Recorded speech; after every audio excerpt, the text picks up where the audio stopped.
Buenos días, bienvenidos a todos aquí al Ambigú del Teatro de la Zarzuela. Es un placer ver que una mañana un poco desapacible como esta, bueno, aún así conseguimos atraer a tanta gente para escuchar durante un ratito hablar sobre una zarzuela además absolutamente desconocida por la inmensa mayoría de ustedes, seguramente, como es el Potosí Submarino. Bueno, me acompañan Rafael Villalobos, que es el director de escena de la producción del Potosí Submarino y autor de la versión que ustedes van a ver, y Carolina Moncada, soprano, una de las protagonistas del Potosí Submarino. Seguramente todos ustedes la conocen, aunque debutó en este teatro hace 2 años en La Rosa del Azafrán, lleva una carrera ya de más de 15 años haciendo zarzuela, precisamente mucha zarzuela del siglo XIX, como el Potosí Submarino, con la Compañía Ópera Cómica de Madrid y otras. Así que bueno, para mí es un placer estar con ellos. Me llamo Enrique Mejías, yo soy musicólogo y me he encargado de escribir las notas al programa que se publican en el libreto que, bueno, ustedes podrán comprar si quieren cuando vengan a ver la producción. Yo les invito a que lo hagan porque además de las notas al programa pues vienen muchas imágenes de los autores del Potosí Submarino, de los intérpretes que estrenaron esta obra en 1870 y muchísima información sobre los intérpretes, sobre esta producción y, bueno, sobre la recuperación de un título que no se representa desde hace más de 140 años, no se representa en escena. Entonces, si queréis, comienzo yo hablando un poco sobre la obra. Bueno, espero no alargarme mucho porque luego yo creo que lo más interesante es también que ellos nos hablen de lo que van a hacer con esta zarzuela. Como decía, el Potosí Submarino es una zarzuela de gran espectáculo y se estrena en 1870. Se estrena en un teatro, en la Plaza del Rey, el Teatro del Circo, lo que luego fue el Circo Price. En ese momento solo era el Teatro del Circo, y la Plaza del Rey en ese momento tampoco se llamaba Plaza del Rey, se llamaba Plaza de Béjar, porque después de la Revolución de 1868, cuando echaron a Isabel II y su parentela de España, cambiaron muchos nombres de calles y la Plaza del Rey pasó a llamarse Plaza de Béjar, ¿no? En recuerdo a todos los que se levantaron en la ciudad de Salamanca contra Isabel II. Digo esto para insistir en que el Potosí Submarino se estrena en un momento muy complicado de la historia de España. En diciembre de 1870, cuando se estrena esta obra, el día en que se estrena, está a punto de llegar a España Amadeo I. Amadeo I de Saboya está haciendo las maletas en Florencia. Y su padre, ese mismo mes, estrena el título de rey de Italia, con lo que eso supuso para el Vaticano, por ejemplo, ¿no? Es el mes en el que Pío IX decide encerrarse en el Vaticano y ningún papa volverá a salir de ahí hasta los años 20 del siglo XX, ¿no? Es un momento muy complicado. Está París sitiado por los prusianos, está toda Europa un poco revolucionada. Y aquí, sin embargo, a pesar de todo, hay una compañía de zarzuela, que es la Compañía de los Bufos, que está estrenando obras como el Potosí Submarino, que pone en escena, ante todo, el asunto de la corrupción política, de temas como la especulación de todo tipo, económica, las estafas piramidales y un montón de asuntos que, como vemos, de 1870 a 2025 parece que no ha pasado tanto tiempo. Nos suenan un poco. Nos suenan un poco, ¿no? El Potosí Submarino, a pesar de estar un poco disfrazada de zarzuela de espectáculo, porque al final cuenta la historia de unos personajes que están aquí en la tierra, pero que, engañados por un estafador, se van al fondo del mar y el estafador decide también estafar a los del fondo del mar, vuelven otra vez a la tierra. A pesar de tener este aroma un poco de aventuras, pensemos que en España se acababa de traducir al castellano las 20.000 leguas de viaje submarino, había una pasión absoluta por las novelas de Julio Verne, aquí, bueno, no aquí, en todo el planeta, pero en España muy especialmente. 20.000 leguas se tradujo al español y se publicó completa en español antes que en francés. O sea, había una verdadera... En francés se estaba publicando por fascículos, digamos, y aquí ya se publicó en volumen antes de que los franceses supieran el desenlace, ¿no?, de las aventuras de los cautivos del Capitán Nemo. El Potosí Submarino tiene algo de esto, pero en realidad es una obra cuyo argumento no tiene que ver con 20.000 leguas de viaje submarino. Simplemente toma la anécdota de unos terrícolas, digamos, que bajan en un momento dado a pasárselo bien al fondo del mar.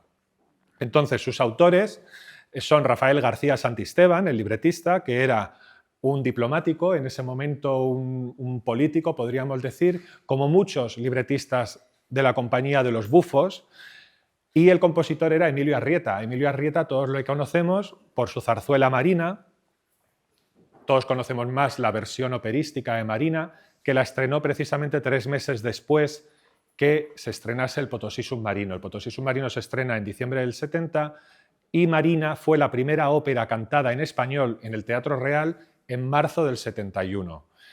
En ese momento Arrieta es el director del Conservatorio Nacional, como se llamaba en ese momento.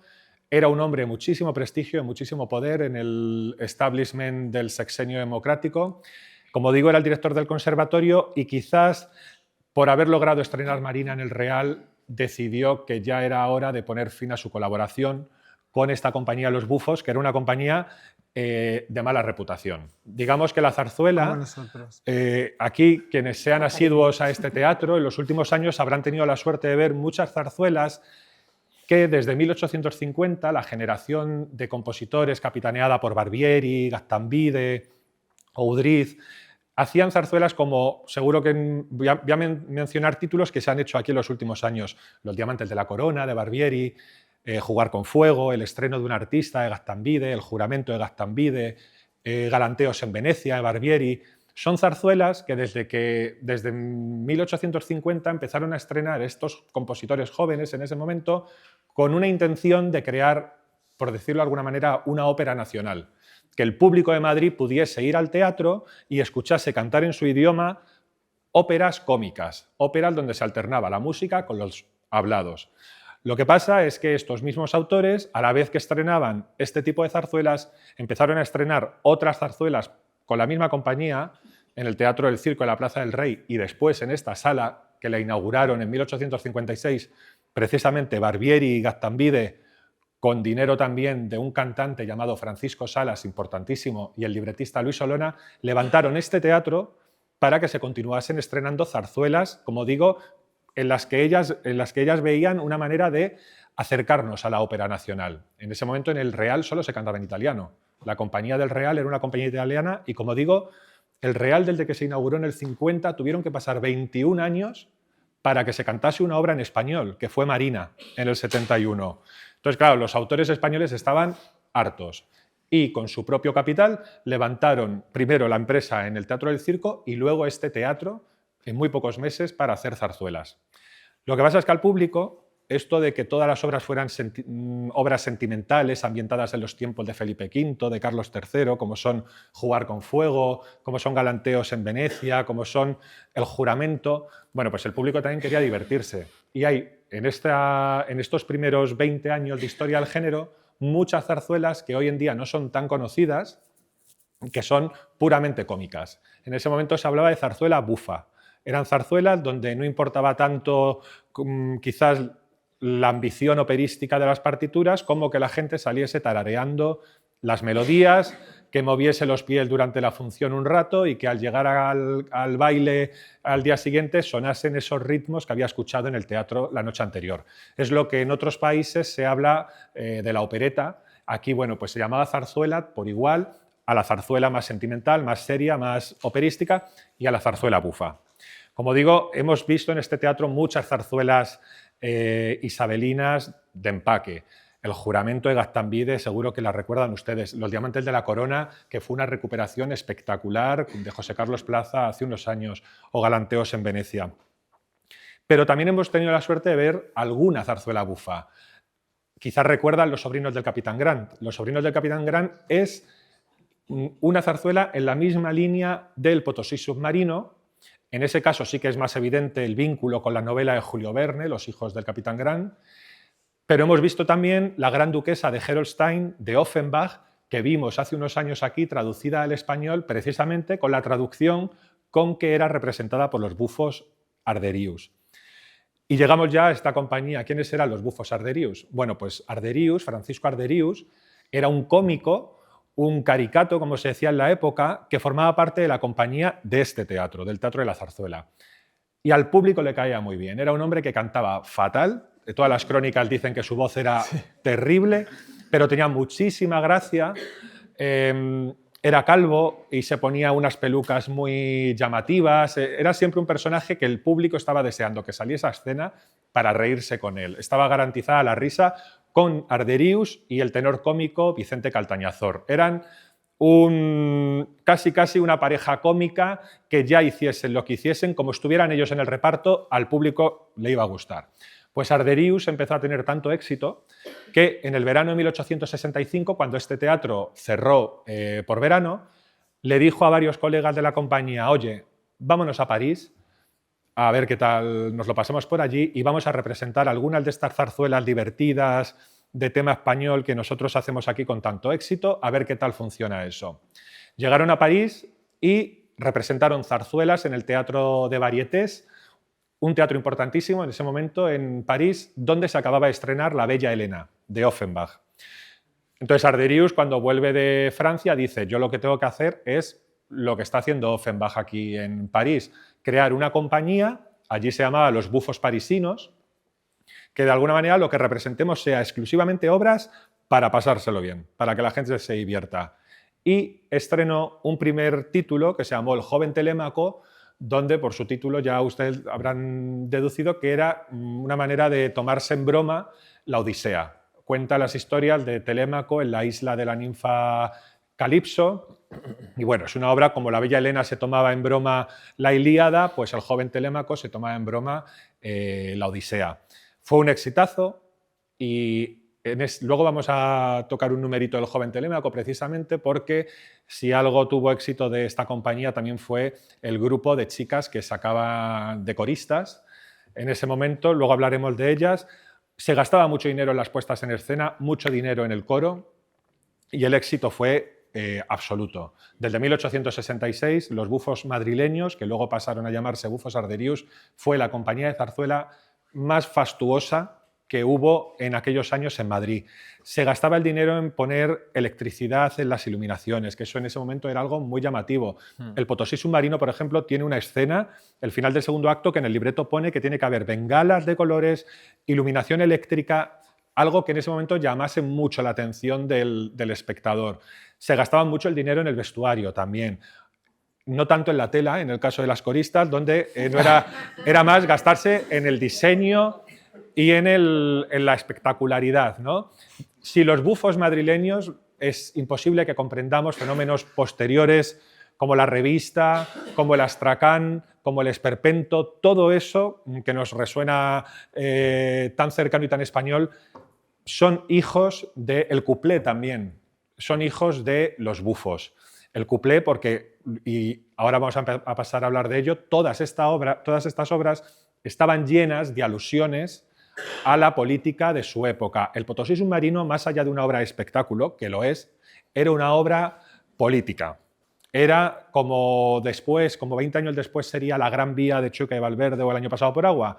Eran obras que básicamente lo que se trataba era de hacer comparaciones todo el tiempo con la actualidad de lo que estaba sucediendo y, como digo, en diciembre de 1870 había mucha tela que cortar y el texto del Potosí submarino, como digo, está lleno de referencias. Esta recuperación es fruto de una colaboración entre el archivo de la Sociedad General de Autores, donde trabajo, y el Teatro de la Zarzuela, que a partir de ahora, para obras como esta, que están en dominio público, que son muy antiguas, bueno, pues vamos a hacer un esfuerzo conjunto para recuperarlas. Digo esto porque cuando se hace una recuperación de una obra, evidentemente, se recupera el texto original, se hace un trabajo de cotejo de los textos que se han conservado del Potosí submarino y hacemos siempre, digamos, la original. Pero eso es solamente un paso del proceso creativo cuando recuperas una zarzuela. El siguiente paso es cuando llega el director de escena, toma ese texto y hace con él una versión para que todos ustedes, cuando el miércoles se levante el telón, puedan reírse como se reían en 1870 hablando de los republicanos, de los federales, de los unionistas, de los carlistas, pues que ustedes también puedan reírse porque básicamente ese era el objetivo de este tipo de teatro musical. Entonces, cedo la palabra a Rafael Villalobos, al director de escena y autor de la versión, para que les explique un poco qué trabajo ha realizado. Buenos días a todos. Estoy muy feliz de compartir esta mañana con un grandísimo amigo y extraordinario musicólogo como es Enrique, como habéis podido escuchar. Da un poco de pudor ponerse a hablar después de tanta sabiduría, pero bueno, Enrique, además de un buen amigo y un gran musicólogo, ha sido el mejor compañero de aventuras para esta producción del Potosí Submarino. Hace muchos años ya que Enrique, la primera vez, me habló de esta obra. Yo, estúpido de mí, tonto de mí, leí el título y dije, ¿el Potosí Submarino? O sea, ¿qué es eso? Y la dejé ahí abandonada entre tantos papeles, hasta que hace un par de años vuelve a aparecer ese título entre los títulos que están trabajando para recuperar. Y yo, hablando con Isamay Benavente, le digo, esa la conozco, ese título no se te olvida en la vida. Yo eso yo lo he leído antes. Y recuerdo que Enrique me ha hablado de esta obra y me ha insistido mucho en que le echara un ojo a esta obra. Esta obra, comienzo a leerla y para mi sorpresa es una obra divertidísima desde el minuto 1, que habla, como estaba diciendo Enrique, de dos temas fundamentales, que son la corrupción en la política y el tráfico de influencias, pero lo hace de una manera muy divertida, que es utilizando la metáfora. Tengo que decir también que Enrique ha hecho un trabajo extraordinario para preparar todo ese material con el que yo he podido trabajar luego. Es un verdadero lujo poder trabajar con un material que te llega, una partitura y un libreto anotado, donde cada referencia está anotada para que yo pudiera entender también pues, a qué se está refiriendo el autor cuando dice esto, cuando dice lo otro, porque obviamente yo no nací en 1870, me queda un poco lejos la política de la gloriosa revolución del sexenio. Pero, ¿cuál ha sido mi trabajo entonces? Pues partiendo de ese material, intentar crear una versión que de algún modo nos pudiera llegar a conectar con el espíritu original de esa obra. Esta versión que vais a ver es una versión que difiere a lo mejor de otras intervenciones que se han hecho en este teatro o en otros teatros cuando se recupera, porque desde el mayor de la admiración a sus autores y a esta obra, que a mí me parece genial, desde el mayor del cariño, ¿no? Lo que he intentado, voy a hablar primero de la versión y luego de la puesta en escena, es, como digo, intentar recuperar esta obra y hacer las modificaciones necesarias para que el espíritu original de la obra llegue tal cual. La obra que vais a ver cuando vengáis no es un refrito de números musicales, ni se ha escrito un texto nuevo, ni se ha creado una obra nueva con esos números, sino que es una obra escrita íntegramente en verso. Ahora os voy a enseñar un documento donde vais a ver cuánto de verso original hay y cuánto verso he escrito yo, que tiene, digamos, tres operaciones. Por un lado, actualizar algunas de esas referencias del texto para que sean más próximas a vosotros. En otros momentos hemos desarrollado algunos personajes para que esos personajes sean un poco más interesantes dramatúrgicamente, y en otros momentos a lo mejor aparecen otros personajes que ayudan a crear un contexto para entender la puesta en escena. Pero siempre respetando la misma historia, se cuenta la misma historia, se respeta la estructura exactamente como era, los mismos personajes, los mismos conflictos entre los personajes. Es una obra, como digo, muy divertida. Antes hablaba de Enrique de que en España en ese momento hay un gran interés por Julio Verne. Pero ocurre otra cosa también en esa España que se ha perdido. El público del 19 es un público mucho más habituado que nosotros a la metáfora y a decodificar los códigos. Ellos, cuando ven el fondo marino, ellos son capaces de identificar la ironía que hay debajo del fondo marino y que estamos hablando de los bajos fondos del Estado. ¿Qué pasa? Que el público contemporáneo, desgraciadamente, hemos perdido esa capacidad de la metáfora, esa capacidad de vivimos en la literalidad más absoluta y el hiperrealismo. Tú pones un fondo marino con una alga y la gente va a pensar que eso es el fondo marino y son algas, ¿no? No van a ser capaces a lo mejor de hacer esa lectura. Entonces, ha sido un trabajo también de encontrar un equilibrio entre buscar poesía, humor, sarcasmo, pero a la vez, a lo mejor quizás ser un poco más literales en ese viaje a los bajos fondos que ya proponían los autores. Eso no me lo he inventado yo, eso ya estaba en la obra. Como digo, es una obra, y ahora os voy a enseñar algunos ejemplos de cómo ha sido esa operación, que tiene dos temas fundamentales, la corrupción y el tráfico de influencias. Tiene un momento genial en el segundo acto, y es que el príncipe de los anfibios, cuando viajan los humanos al fondo del mar, se dan cuenta que el príncipe de los anfibios está puestísimo a la última. Oye, él sabe todo lo que pasa en la Tierra, pero bueno, tiene tal nivel de conocimiento y le preguntan, ¿pero usted cómo sabe todo eso? Y él dice, bueno, porque yo por aquí, por debajo del agua, pasa el cable del telégrafo, yo pego la oreja y entonces me entero de las noticias antes de nadie, ¿no? Antes de nadie. Además, ocurría que, claro, era muy divertido para el público ir y que le fueran, ¿sabes? Que la canción que él canta pues hablara de los temas de actualidad. Entonces, antes de empezar a hablar para ver desde qué punto yo he creado esta versión, digamos, me gustaría leeros algunos de los textos originales de los cantados para que entendáis un poco de qué va la obra. Lo primero que dice el coro cuando llega es: queremos ser accionistas del Dr. Mississippi, que funda la gran empresa que ha de dar el 1000 por 1000. Luego dices: nos hacemos ricos en un 2×3. La cuestión de este mundo es hacerse rico pronto. El que es pobre siempre tonto y el que paga la función, ¿no? Creí que solo en España, donde estuve años, abundaban los incautos que se dejan engañar. Es decir, todo el rato está hablando de una obsesión, que es hacerse ricos. Hacerse ricos.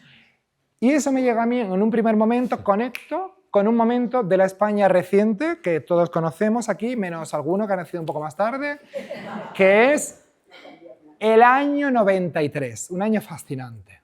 ¿Por qué? El año que se llama el año de la resaca. Esto lo habéis vivido todos aquí.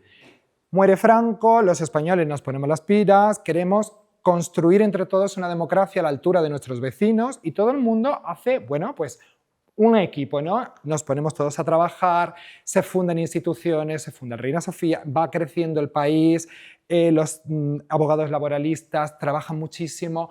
Entonces, tenemos esos 80 que son maravillosos, en los que la democracia va creciendo, esa transición, vamos todos siendo cada vez un país mejor. Eso se ve recompensado en el año 92, tocamos el cielo, celebramos las Olimpiadas, celebramos la Expo, Madrid es capital de la cultura europea, y luego llega el año 93 y decimos, ¿y ahora qué?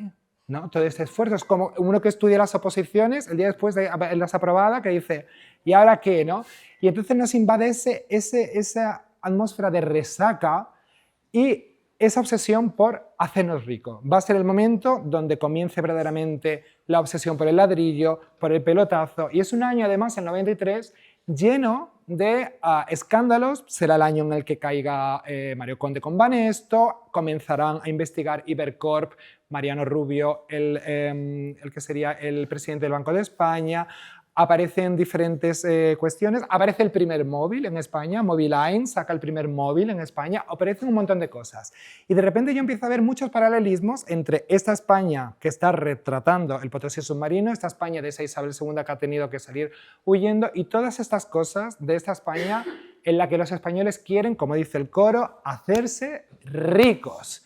Entonces, toda la puesta en escena y todo el texto, con algunos anacronismos que también sirven un poco para situarnos en la época. No todo lo que se dice en el texto es exactamente el año 93, pero la operación ha sido convertir una obra de 1870 respetando el verso, todo lo que he escrito, todo lo que he añadido es en el verso, aunque me lo he pasado muy bien porque a mí me encantaba la parodia nacional cuando yo era niño, entonces escribir letrillas en verso es mi gran pasión, y ha tenido, digamos, tres operaciones. Por un lado, adaptar algunas referencias que hace el texto, y ahora os voy a poner algún ejemplo, sin desvelaros mucho, entonces me he guardado los mejores para cuando vengáis a verla, pero aquí os pongo, por ejemplo, un ejemplo de cómo se hace eso, cómo se coge un momento. Entonces, por ejemplo, tenemos un momento divino en el segundo acto en el que van a celebrar una fiesta. Y Perlina, reina de las perlas, le dice a Cardona, van a celebrar una fiesta y dice, no seas estrafalario, escúchame y sé sociable. Hoy de la inversión del cable es el primer aniversario y aquí en esta plaza habrá un gran concierto orfeónico. Si tú eres filarmónico, no te desagradará. Verás qué voces, qué orquestas, con que aceptas el convite. Entonces, aquí teníamos, este es un ejemplo, por ejemplo, de cómo se adapta este texto. Aquí sabemos que se está celebrando un aniversario de algo que ha pasado un año antes. Entonces yo tenía que buscar una referencia de algo que hubiera ocurrido en el 92. Algo que tuviera que ver con la tecnología también, porque en realidad el cable del telégrafo es un avance tecnológico que une a las personas. Entonces, ¿cómo se hace esta operación? Pues manteniendo el verso, manteniendo la misma idea, manteniendo esa, pero llevándomelo al universo del año 93. Perlina dice, no seas estrafalario, relájate y ponte suave, que de la inauguración del AVE es primer aniversario y aquí en ese escenario habrá una buena verbena, sonará la Macarena y bailarán los millonarios, que más que unir con Sevilla, lo que hace ese cohete es regar con 1000 billetes a la misma cuadrilla de siempre, que ya sabemos cómo funciona el cotarro, ¿eh? Unos entre algodones y otros siempre en el barro. Verás qué voces, qué orquesta, con qué acetas. Entonces, este es un ejemplo, por ejemplo, de cómo ese texto, manteniendo la misma idea, uniendo con parte original, se convierte en un texto que hace referencia de los mismos temas, añade esa picardía también, esa crítica que está inmersa en la obra todo el rato. Una cosa que a mí me encanta de la obra, y hemos intentado respetar aquí, es que reparte sopas con ondas a todo el mundo, a todo el mundo. Entonces, no me quiero extender demasiado, solo os voy a poner otro ejemplo. Eso es un ejemplo de adaptación, otro ejemplo de añadido. Entonces, en algunos casos, por ejemplo, sirve para hablar, para que los personajes sean un poco más, digamos, elaborados. Os pongo un ejemplo, hay el padre de Carolina, el padre de Celia, es un cervecero rico con el que quiere casar a Celia con este estafador Mississippi, a toda costa. En la obra es un cervecero rico, es un personaje un poco plano, porque sabemos que es un cervecero rico. Él dice, qué rumor, los accionistas se dirigen a esta sala, voy a ponerme corriendo el frac y corbata blanca. A mí me parecía mucho más interesante que nunca lleguemos a entender si este personaje es tan rico o no lo es. Yo creo que no hay nada más español que el pobre que le gusta hacerse el rico y el rico que dice que no tiene nada de dinero.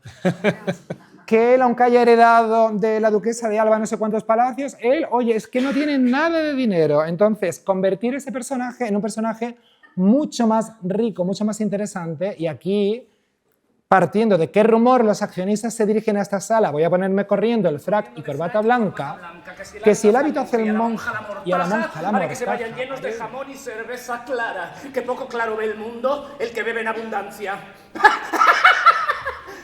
Aunque la cartera tengo más seca que una mojama.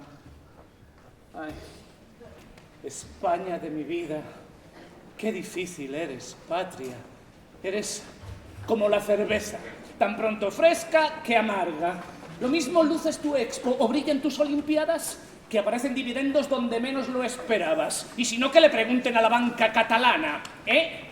Que en la feria de Sevilla se bailaba una sardana, mientras que Kobe y Curro hacían como si nada, a la vez que en Barcelona el príncipe abanderaba. No creo que haya mejor medicina en nuestra España que mirar para otro lado. Para eso tenemos gracia. Para eso tenemos gracia.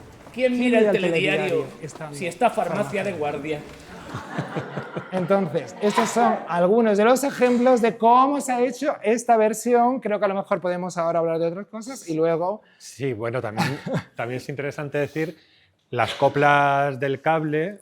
Eso sí que es un momento donde, yo no voy a revelar nada, pero que también hay, en ese momento sí que se permitía la improvisación de letras.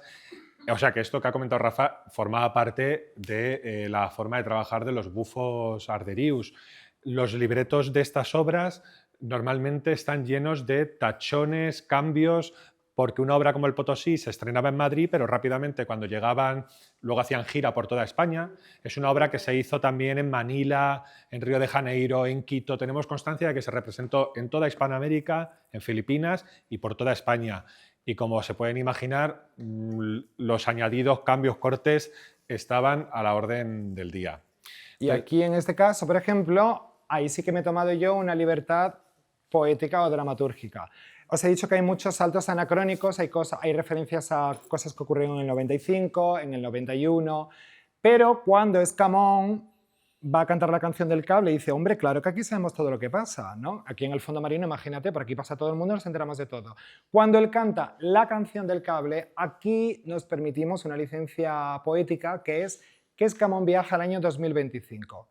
Y cuando os cante la canción del cable, veréis que él ha abierto el mismo periódico que todos vosotros esta mañana, porque Escamón sabe todo lo que está pasando en Madrid y en España en 2025 a la última. Sí. Y ya aprovechando también que está Carolina Moncada con nosotros, Ella interpreta el papel de Celia, es una de las protagonistas, porque bueno, esta obra, como casi todas las obras de los bufos, suele tener 2 o 3 protagonistas femeninas. El caso del papel de Celia me parece interesante porque yo, para hacer la edición, intenté buscar el nombre completo de todas las personas que estrenaron El Potosí Submarino. Y sin embargo, Celia, que es la primera que aparece en el libreto, se supone que es la primadona del reparto, solamente conocemos el apellido de esa mujer que estrenó el papel de Celia. Esto es muy significativo porque una tiple que conseguía estrenar una zarzuela por una compañía tan importante como los Bufos solía ser alguien público, alguien de la que se hablaba en los periódicos, alguien, bueno, una estrella. Pero las mujeres que participaban en los estrenos de los Bufos Arderius, muchas de ellas eran todo lo contrario, eran artistas, porque todas eran artistas, que muchas veces entraron en esta compañía un poco más por necesidad y como hay montones de textos de la época, básicamente, bueno, pues se las contrataba por ser guapas y graciosas. Si tú eras guapa y graciosa, por eso se la contrataba. A ti te han contratado por guapa, por graciosa y también porque es una artista de lo mejor. No, pero me parece significativo que no sea, que en 2025 yo no haya podido encontrar quién estrenó el nombre de la mujer que estrenó esta obra. Mencionaba antes El joven Telémaco, que es la primera obra que los Bufos estrenaron en septiembre de 1866, y es una obra muy interesante porque hay un momento en El joven Telémaco, están en un banquete ante las ninfas, ante Eucaris, ante Telémaco, y para entretener a Telémaco y a Mentor, bueno, pues Calipso dice que le canten una canción. Y ellas dicen, vale, vamos a cantarte un coro y para mayor claridad vamos a cantar en griego. Entonces, este coro de ninfas vamos a interpretarlo como si fuera una canción, porque ella solo puede cantar con una sola voz. Y en este coro el texto empieza Suripanta, la suripanta, macatruki de Somatén, imitando el sonido del griego. Era, bueno, pues una broma musical, como tantas que ya se habían probado con anterioridad en otras zarzuelas, pero de este coro viene la palabra suripanta. Tuvo tanto éxito este coro que a las coristas de los Bufos Arderius las empezaron a llamar las suripantas. Suripanta es una palabra que a día de hoy todavía aparece en el diccionario de la Real Academia. Y la tercera acepción, después de poner corista y demás, pone mujer vil, moralmente despreciable. Es una de las definiciones de suripanta, lo cual nos da a entender por qué las coristas de los Bufos Arderius, muchas desaparecían, sigues el rastro de alguna. Y bueno, alguna sí consiguió casarse con hombres importantes. Por ejemplo, Puente y Brañas, otro político de los que escribieron mucho para los Bufos Arderius, se casó con una suripanta. Algunas terminaron de grandes señoras. A lo mejor recuerdan la canción Con divisa verde y oro de Quintero, León y Quiroga, de una ganadera salmantina con divisa verde y oro. Esa mujer fue una suripanta que terminó casada con un ganadero importantísimo. Terminó ella, cuando viuda, siendo la dueña de la ganadería. Pues esa, con divisa verde y oro, habla de una de esas suripantas que lograron ascender socialmente. Pero otras muchas sabemos por los textos de la época que a la salida de artistas de los Bufos acudían niñatos pues, como Juanito Santa Cruz de Fortunata y Jacinta, ¿no? Que está ambientada justo en esa época. Se habla de cómo los chicos venían a buscar a las suripantas a la salida del teatro y a pasárselo bien.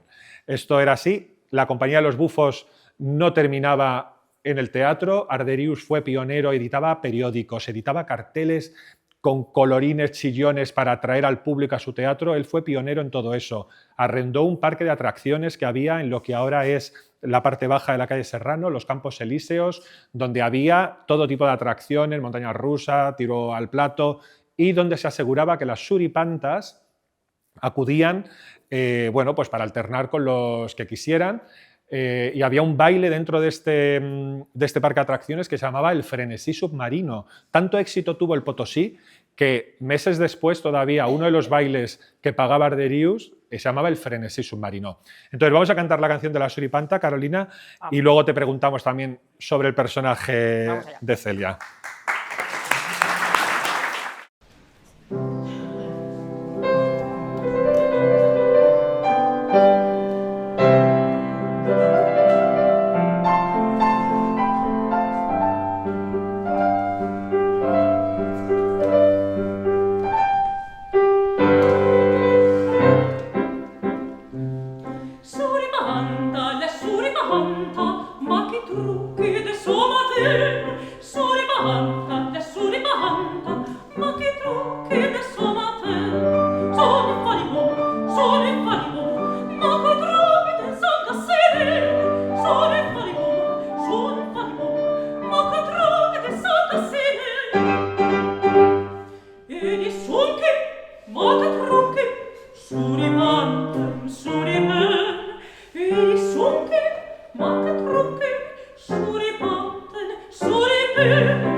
Pues de esta cancioncita tan mona y tan elegante, de esto viene la suripanta, las vedettes, las bicetiples, y estas son las abuelas de las que luego estrenarían revistas, ¿no? como Las Leandras y tantas otras. Entonces, bueno, ya que te tenemos a ti, Carolina, como digo, es una cantante que además, aunque aquí apenas ha debutado hace 2 años en La Rosa del Azafrán, como digo, ella ha cantado muchísimos años zarzuelas del siglo XIX con la Compañía Ópera Cómica de Madrid. Entonces, conoce a fondo el repertorio de Barbieri, de Gaztambí, de Arrieta. Pero para ti, por ejemplo, al hacer el papel de Celia, es la primera vez que haces algo de los bufos Arderius. ¿Te ha llamado algo en particular la atención de este personaje o de esta manera de hacer zarzuelas? Bueno, Celia es un personaje cómico, ¿no? Llamarme siempre me llama la atención, haga de los bufos, haga de Barbieri, en cualquier momento. Aquí ha sido muy interesante hacer el trabajo con Rafa, digamos, porque es un personaje de los bufos, pero está en el año 93. Entonces aquí hay que templar gaitas un poco para ver cómo haces para transmitir lo mismo que decía el personaje de Celia en 1870 en el año 93. Entonces es un trabajo, pues, bueno, trabajoso, pero muy interesante, ¿no? En pensar, a ver, ¿de dónde viene ella? ¿Qué es lo que quiere? ¿Qué es lo que hace? La música sí que me es muy familiar. Al final, en esta obra, pues escuchamos desde Barbieri, el Arrieta de Marina, desde Offenbach, entonces son músicas que quieras que no tienes dentro incorporadas. Como dices, he tenido la suerte de trabajar mucho con Francisco Matilla, con ópera cómica, y sin quererlo eso se te va metiendo en la sangre. Es como, no sé, cuando escuchas a Chueca y ya sabes que es tuyo, ¿no? que es de tu patria, ¿no? Pues al final esta música también está dentro, Por mucho que esté Offenbach por ahí, yo creo que lo asimilamos muy bien. Muy bien. Pero además una obra que para un intérprete es también un reto memorizar una zarzuela en 3 actos que tiene mucho texto hablado en verso. Muchos cantantes, yo creo que eso les choca, ¿no? El tener que de repente no solamente saberse su romanza, su dúo, su concertante y su tal, de repente esas tiras y tiras de versos, que hay que decir bien el verso, pero es que además hay que hacer reír al público. Claro. Yo admiro mucho a los artistas de aquella época que efectivamente podían cantar letras diferentes, la canción del cable depende de dónde fueran, que le daban la partitura una semana antes y se la tenían que aprender y hacerla con todo el gracejo del mundo, porque aquí nosotros, pues digamos que tenemos un trabajo previo importante, entonces ellos tenían una capacidad y un manejo, ¿no? Digamos, se hacía mucha más zarzuela y tenían una profesión mucho más diaria. Y tenían apuntador en todas las funciones. Aquí no hay apuntador, pero en el siglo XIX hay que reconocer que tenían apuntador. Con mucha razón tenían apuntador. Esta gente representaba el Potosí Submarinoy, al día siguiente cambiaban de obra, claro, a lo mejor hacían 2 seguidas. Era otra manera de interpretar. El público asumía que en esa concha había una persona constantemente con un run-run que formaba parte de la puesta en escena. Eso es algo que hoy en día no nos imaginamos, ¿no? Cómo tenía que ser, pero bueno, formaba parte de la performance, claro. El apuntar. Hoy en día no lo tenéis y os tenéis que aprender obras bastante largas. El personaje de Celia tiene texto, tiene verso, pero no es de los que más habla. O sea, francamente no es el que compañeros han tenido que aprenderse, como veréis, muchísimo. Textos larguísimos y tienen que darles la intención.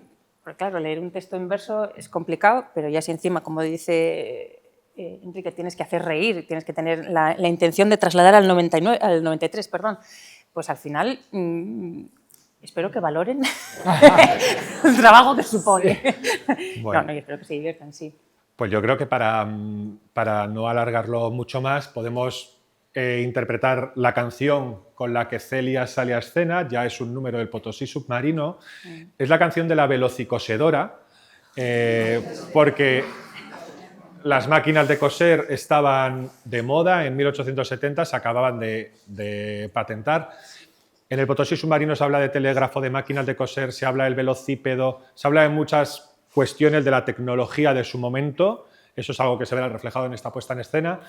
En las obras de los bufos esto está constantemente reflejado. Ustedes recuerdan Los sobrinos del Capitán Gran o La Gran Duquesa, pero ya que estamos y bueno, somos casas hermanas, les recuerdo que en diciembre la Compañía Nacional de Teatro Clásico repone su espectáculo Los bufos madrileños.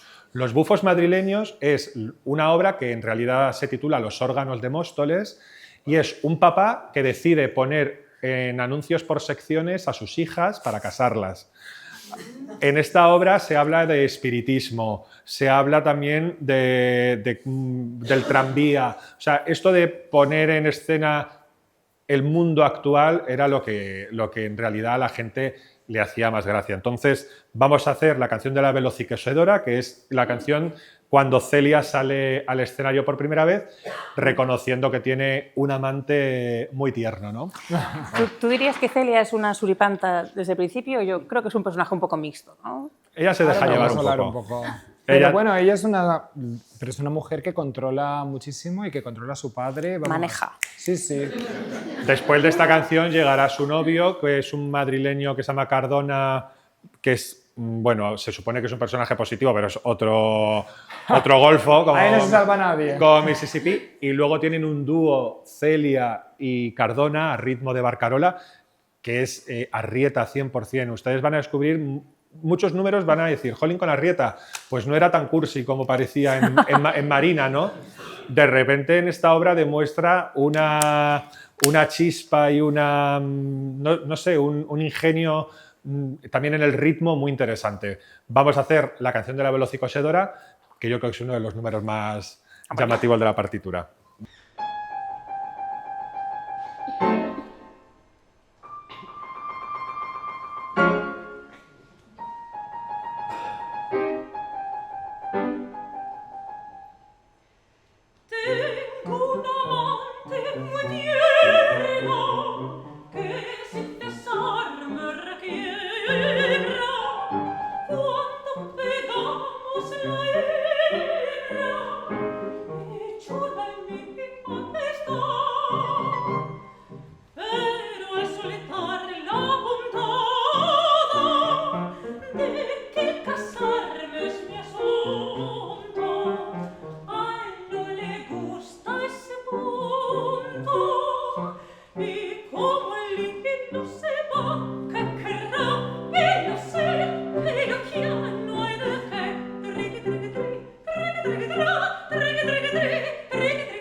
Siempre sin parar, es lo que se llama por ser